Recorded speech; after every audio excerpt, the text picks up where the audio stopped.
Tadi barusan saya belum begitu paham, tapi saya membaca sedikit. Mas Roy Suryo ini membuka kotak Pandora. Kotak Pandora dari peraturan digital yang dibuat 2019 Presidennya Pak Jokowi pada kala itu, yang kemudian akhirnya memunculkan tadi judi online yang angkanya luar biasa 900 triliun dan terkait dengan kekuasaan pemilu, pilkada, bukan hanya judi online-nya dan seterusnya. Kekisruhan yang terjadi itu termasuk ketika awal tahun lalu saya teriak keras waktu itu ketika KPU waktu itu bertahan, oh kami hanya menggunakan data di luar negeri. Saya langsung bilang bohong. Terkait dengan pemilu pilkada juga ini? Iya, kan servernya waktu itu ditaruh di Allium Computing Co Limited, itu milik Alibaba. Di China? Tiongkok? Singapura. Oh, Singapura. Okay. Kemudian backup besarnya ada di China. Mereka waktu itu mengatakan, Mas Aiman, bikin konferensi pers di gedung KPU. Ya. Data-data itu ada di Indonesia. Bahkan ketua KPU-nya yang akhirnya kena masalah asusila itu. Ya. Itu waktu itu kemudian kan bilang, sejauh pengetahuan saya waktu itu langsung teriak, ini berarti pengetahuannya nggak jauh ini.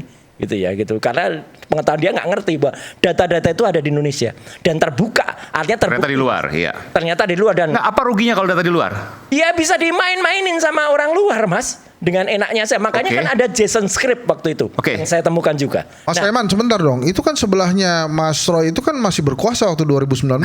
Dan tempatnya ada di Kominfo tuh. Enggak, ya nanti kita tanyakan. Tapi saya tanyakan dulu soal judi online dulu misalnya. Ya. Dengan server di luar, dengan server di dalam apa bedanya? Toh orang juga bisa main dengan server di luar, orang bisa menuju ke sana. Dengan mudahnya Kominfo dulu atau Komdigi sekarang, kalau server Kominfo lah kan ini dulu kita bicara. Ya, kalau server itu hanya di dalam negeri, dengan mudahnya dimatikan mudah. Dia tinggal instruksi kalau di dalam kepada, negeri. Ya, kalau di dalam negeri ke ISP, Internet Service Provider di bawah ABGI. Kalau di luar kan juga nggak ada masalah, dia bisa juga menuju ke sana, gampang tinggal ngetik www. Jauh angkanya akan bisa jauh diredam, akan bisa jauh. Logikanya di mana kalau dipromokan di sini?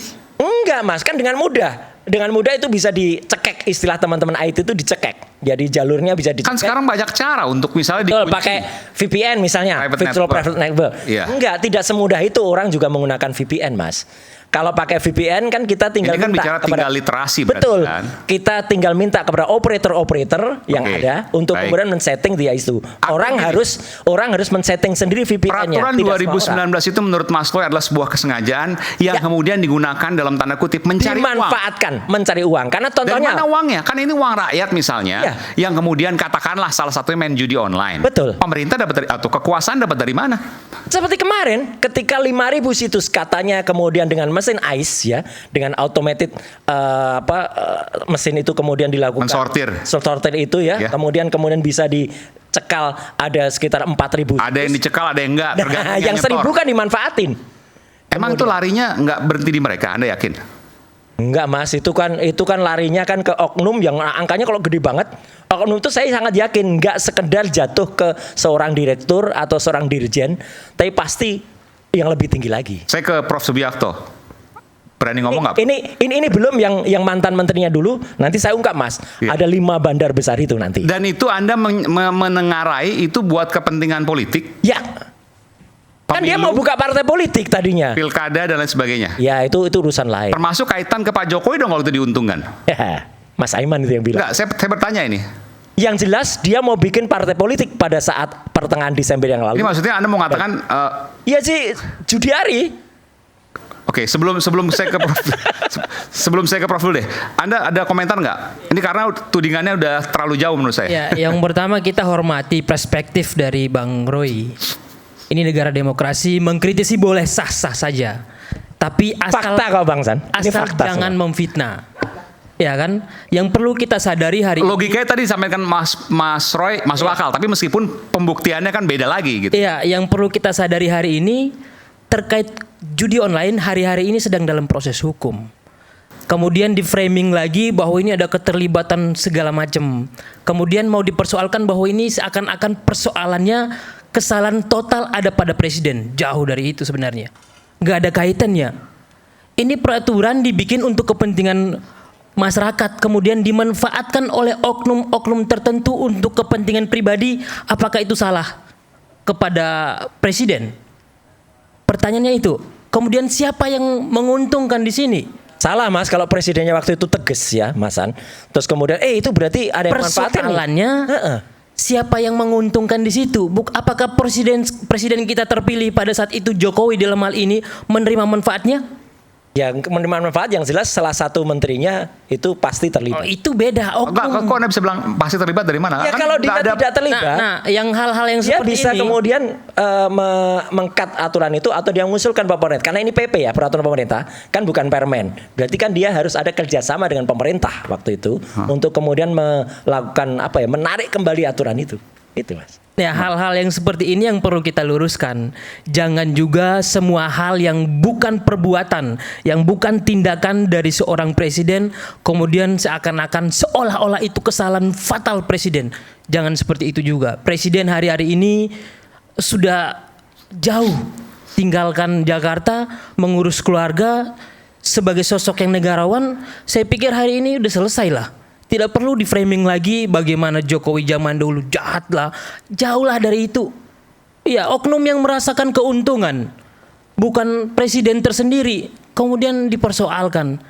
Pertanyaan saya mendasar, Bang Suryo mengetahui nggak keuntungan dari seorang presiden itu, atau presiden mendapatkan manfaat atau tidak? Coba dijelaskan. Ya, insya Allah nanti akan terbukti. Ya nggak apa-apa lah, presiden sekarang sedang nari-nari bersama keluarga. Mantan presiden maksudnya presiden. Mantan presiden. Oke. Nari-nari bersama keluarganya sih boleh-boleh aja. Itu katanya nggak cawe-cawe. Tapi nanti kalau diurut nanti, dan kalau Pak Prabowo nanti tegas, ya semua akan terbuka. Kita tunggu aja Pak Prabowo. Iya, tadi disampaikan juga oleh Bang Suryo mengatakan bahwa Budi Ari pasti. Ini kata pasti, seakan-akan dia udah mendahului proses hukum kita hari ini. Padahal masih dalam proses hukum. Itu bisa dijelaskan seperti apa? Saya bilang Judi Ari loh ya, bukan Budi Ari. Boleh. Judi Ari dalam Budi Online. Oh, junior. Yang mungkin saya tambahkan sedikit. Silakan lah, Bung Trio. Pertama di sini ada senior saya, Bang Roy Suryo, merupakan salah satu tokoh yang saya hormati. Tapi saya sekali lagi, Bang Aiman, ingin mengingatkan pesan yang selalu dititipkan oleh Presiden Republik Indonesia, Presiden Prabowo, bahwa kita harus selalu menjauhi narasi-narasi yang memecah belah, narasi-narasi yang tendensius, dan justru kita harus menggaungkan narasi-narasi persatuan. Karena di depan kita banyak sekali tantangan-tantangan baik di tingkat domestik dan terutama di tingkat internasional yang akan menentukan apakah Indonesia bisa menjadi negara maju, menjadi Indonesia emas atau tidak. Termasuk darurat digital tadi. 2045. Betul. Iya. Kedua adalah sebelum kita masuk ke perkara judi online, saya ingin mengomentari sedikit komentar dari senior saya juga, ada Bang Hensat di sini, yang mengatakan bahwa ada istilah pemerintah hybrid. Saya ingin tegaskan di sini Bang Iman bahwa tidak ada istilah pemerintah atau penguasa hybrid. Karena di tanggal 14 Februari, rakyat Indonesia telah menentukan keputusannya bahwa mandat tersebut akan diberikan dan telah diberikan kepada Presiden Prabowo Subianto. Sehingga tidak ada lagi istilah penguasa hybrid atau pemerintahan hybrid. Ketiga, kita masuk ke dalam substansi. Kami sepakat permasalahan judi online ini merupakan permasalahan amat besar, dan bahkan kami dari Partai Gerindra dengan tegas mengatakan perkara judi online ini merupakan musuh bersama di Republik Indonesia. Kenapa Bang Aiman? Pertama, kita harus menyadari jumlah perputaran uang di tahun 2024, kemarin dari Pak Budi Gunawan sudah menyatakan, datanya sudah dibuka, ada sekitar 900 triliun perputarannya. 900 triliun itu Bang Aiman kurang lebih seperempat daripada total APBN.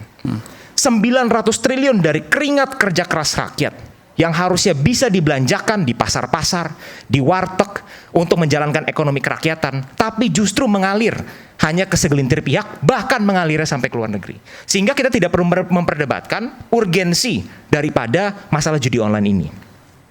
Yang kedua adalah, memang sempat ada, Bung Roy sempat menyarankan, apakah mungkin kita mengisolasi akses dengan hanya memberikan data center atau server-server itu jangan sampai ada bisa diakses dari luar. Kalau bisa hanya kita bikin domestik saja di servernya.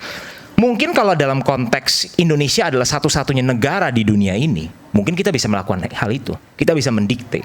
Tapi yang mungkin Bung Roy sedikit lupa adalah kita hidup di era globalisasi dan digitalisasi, di mana semuanya ada efek kausalitas. Ketika kita menarik sebuah pelatuk untuk katakanlah dalam tanda kutip proteksionisme terhadap bisnis-bisnis atau usaha-usaha dari free market, dari persaingan global yang memang dilakukan secara sehat, maka itu akan menimbulkan beberapa repercussions terhadap Tadi kalau ada Indonesia. tudingan itu sengaja aturan yang dibuat 2019 dan tudingannya itu adalah atau kecurigaannya itu adalah terkait dengan kekuasaan pemilu, pilkada dan lain sebagainya. Maka daripada- masuk server-server di luar negeri tadi. Nah, maka daripada itu Bang Aiman, justru yang harus kita perbaiki dan akan kita perbaiki, satu sudah pasti dari elemen penegakan hukum. Tapi kedua yang lebih penting adalah kalau mau menegakkan hukum dengan betul, dengan baik, maka kita perlu mengetahui dulu how it works. Bagaimana sih sebenarnya sistem orang judi online ini bekerja. Seperti yang kita tahu, saat ini permasalahannya adalah orang siapapun, rakyat bisa melakukan deposit untuk melakukan judi online dengan jumlah saldo yang sangat minim.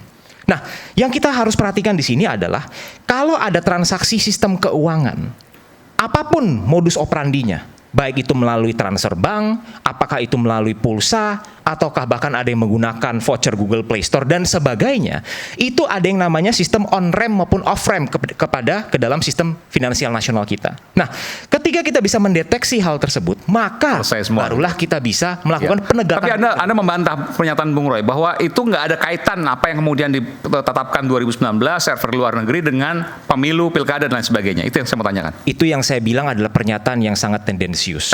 Kalau ada penggiringan opini seakan-akan peraturan tersebut diciptakan untuk kepentingan-kepentingan tertentu, Cari uang untuk maka kepentingan elektoral gitu. yang mengatakan hal tersebut, yang membuat statement tersebut wajib untuk dapat membuktikan fakta-faktanya Ya, sesuai tapi dengan Mas prosedur Aiman, hukum yang berlaku. andai kata peraturan itu tetap sama dengan peraturan pemerintah nomor 82 tahun 2012 yang tidak membolehkan data center itu ada di luar negeri, insya Allah jauh lebih aman dan judi online itu tidak akan sebesar ini.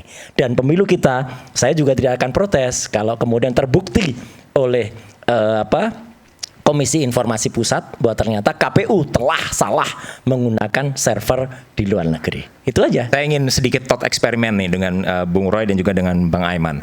Kita bayangkan suatu saat Indonesia bisa memiliki produk-produk digital yang dapat bersaing di tingkat global dengan social media atau OTT yang sekelas global. Ya. Lalu ketika kita memberlakukan peraturan tersebut, lalu kita dibalas. Negara-negara besar dengan populasi banyak, dengan market yang juga besar, juga balik menutup akses untuk semua data-data atau produk-produk digital yang berasal dari server Indonesia. Maka ini tidak akan menyelesaikan permasalahan. Enggak, Mas. Indonesia Yang kita itu perlu punya- perbaiki. Ini menarik. Indonesia Artinya itu maksud punya Anda penduduk ini yang wajar sangat besar. untuk ranah global ya wajar taruh di Fair luar trade, negeri. kita melakukan yang namanya adalah perdagangan secara bebas dan Tidak bisa sehat, proteksi secara fair, sendiri. tentu saja Oke. ini bisa dilakukan. Maka daripada oke. ini harus kita perbaiki, improvement adalah sistem defense kita terlebih dahulu. Bagaimana kita Gini, Mas. memitigasi, meminimalisir Justru kita efek-efek. sebenarnya harus bangga, harus siap, harus berdaulat dengan saya masuk akal kekayaan juga. kita. Jadi kalau seandainya ini kan bisa aja Singapura punya server di Cina, bisa aja dong. Kan nggak mungkin Singapura hanya di Singapura aja. Misalnya seperti lain, itu. Mas. Singapura kotanya kecil, negaranya kecil, jumlah penduduknya juga tidak seperti Indonesia. Indonesia ini dengan 278 juta jiwa, dengan 145 akses ke internet. Itu kita potensi besar dan kita kalau berani, kita bisa melakukan itu. China juga melakukan itu. Mereka juga punya Google sendiri. Mereka juga punya search engine sendiri. Jadi artinya apa? Ini masalah keberanian. Saya sangat yakin, Mas. Dan saya sangat dorong. Kalau Pak Prabowo berani melakukan ini, siap. Hormat betul kita. Dan Karena- itu Indonesia Iya. bisa. Anda Pasti. mencurigai bahwa ini ada udang di balik batu gitu ya. Ya ada udang di sesuatu. balik batu, ada kaos di balik baju, Mas. Jadi kalau itu kemudian kita lakukan, ya kita nggak perlu kemudian melakukan. Nah ini kaosnya kita tidak perlu melakukan people power, Mas. Apa tuh? Ini people power aman. Oke. Ini dia nggak menyentuh satu orang. Jadi ini kalau terjadi, kita ini dikuasai oligarki sekarang, Mas. Maksudnya? Dengan data di luar negeri, dengan data digital itu, kemudian yang menguntungkan, yang diuntungkan siapa? Para oligarki yang ada di Indonesia. Apa kaitannya? Kaitannya ada, Mas, karena pemilik server kemudian yang melakukan itu juga para oligarki ini. Jauh, Saya Mas, sedikit itu tambahkan Bang betul, Eman. Jadi begini, tadi Bung Roy menggunakan beberapa contoh seperti misalnya di Rusia search engine-nya ada Yandex, Betul. memakai Google. Kalau di China memakai Baidu dan sebagainya. Bang Aiman, pertama yang harus kita garis bawahi adalah Presiden Prabowo selalu berkali-kali mengutarakan, kami menghormati semua hegemoni kekuatan-kekuatan yang ada di dunia. Kami menghormati Rusia, kami menghormati Tiongkok, kami juga menghormati Uni Eropa, Amerika Serikat, dan semua blok-blok yang ada di dunia ini. Tetapi Indonesia itu menjalankan policy yang disebut sebagai the good neighbor policy. 1000 teman terlalu sedikit, 1 lawan terlalu banyak. Dan yang paling penting Bung Aiman, Indonesia memiliki the Indonesian way, cara Indonesia sendiri. Ketika kita ingin melakukan diplomasi, termasuk ketika kita ingin menyelesaikan masalah-masalah yang dalam negeri. Sehingga saya rasa perdebatan ini kita semua setuju kok. Judi online ini musuh bersama, musuh yang sangat besar dan harus dibasmi sampai ke akar-akarnya. Tinggal kita akan sangat mengapresiasi kalau kita ada bantuan tenaga dan pikiran dari individu-individu yang luar biasa seperti Bung Roy di sini yang bisa memberikan masukan kepada pemerintah bagaimana the know-how supaya kita bisa menciptakan sebuah sistem. Kalau bulletproof mungkin susah ya, kalau totally anti peluru mungkin susah. Tapi seperti Bung Roy katakan, meminimalisir. Karena ujung-ujungnya kalau kita berbicara 900 triliun, yang dirugikan adalah rakyat Indonesia. Itu adalah uang yang harus berputar di antara rakyat-rakyat kita sendiri. Tapi itu tidak terjadi, Bung Ahmad. Jadi kita setuju itu adalah Sampel Mas, bersama. karena Mas di Gerindra usulkan kepada Pak Prabowo cabut peraturan pemerintah itu. Itu aja, sampel itu aja. Karena itu yang jadi biang masalah menurut Bang Itu Roy. masalah. Ya. Anda setuju dengan itu? Itu yang menjadi biang masalah karena server di luar negeri jadi biang masalah. Itu yang tadi saya sudah sampaikan Bung Aiman. Memang di era dewasa ini, di era modern ini akan Sebuah sangat keniscayaan. sulit secara pragmatis kalau kita mengatakan kita akan menutup diri dari akses-akses server di Kita luar nggak negeri nutup sama diri sekali. Mas. Ini biar yang dulu di pemerintah ini. Oke, nanti saya berikan semangat pada Prof. Subiakto. Nanti kita akan kembali saat lagi. Tapi itu apa? People power. Nggak ada hubungannya sama people power 98. Nggak ada kan? Nggak ada. Ini kalau nggak hati-hati, nanti bisa people power 2025 Mas. Apa ini kan? Halo tuh Mas Ensa. Oke, kita kembali saat lagi. Tetap bersama kami Gue. di Rakyat Bersuara.